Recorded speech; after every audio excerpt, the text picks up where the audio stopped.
Hello and welcome to Maths with Jacob. This lesson will focus on an introduction to problem solving.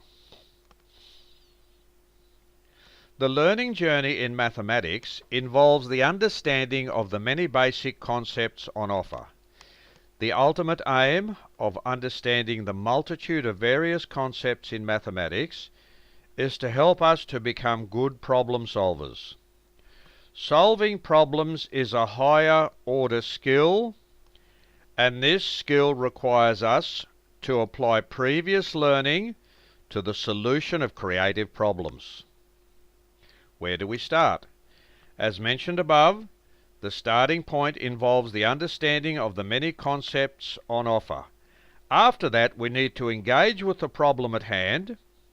To do that, we need to have an understanding of four basic steps in the problem-solving process. Step 1. Read the problem a few times so that you can build up a good understanding about what the problem is actually asking. Look up the meaning of any unknown words. Underline key words and phrases that give you a clue about what is required. Step 2. Pick a starting point and try it out.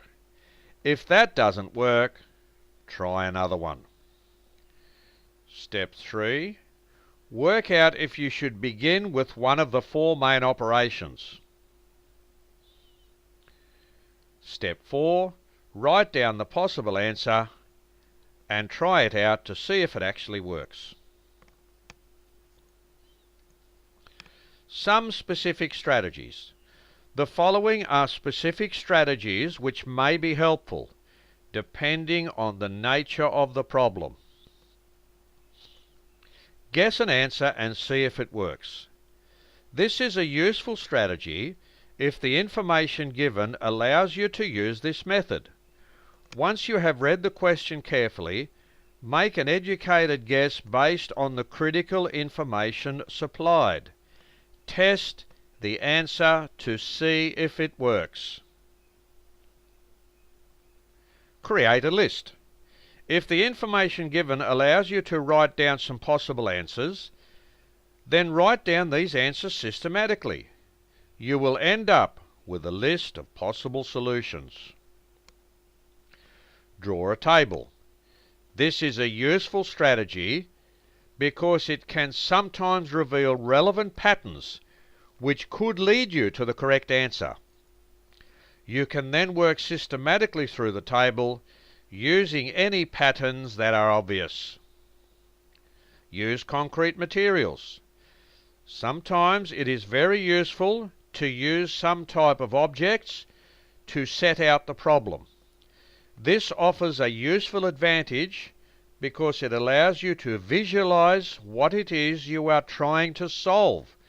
You could use counters, blocks, shapes, drawings, or anything else that helps you to set out the problem in a simpler way. Find a pattern. Different patterns occur frequently in mathematics. Numbers such as the even numbers 0, 2, 4, 6, etc., and the square numbers 1, 4, 9, 16, etc., have an obvious pattern which defines each of them. At times we can also find patterns associated with 2D shapes and 3D objects. Look for these patterns to help you solve your problem. Draw something. We often hear the expression, "A picture paints 1,000 words." Many problems can be solved by drawing some type of picture to help us visualize what is going on. Such a picture can be very helpful for visual learners. Work in reverse. Some problems give you a number of steps which lead to a final answer. Your aim is to find what is the information which is relevant to the beginning of the problem. Start from the information given at the end and work in reverse to find the missing information at the beginning. Try to solve a simpler version. It is sometimes helpful to create a simpler version of a given problem.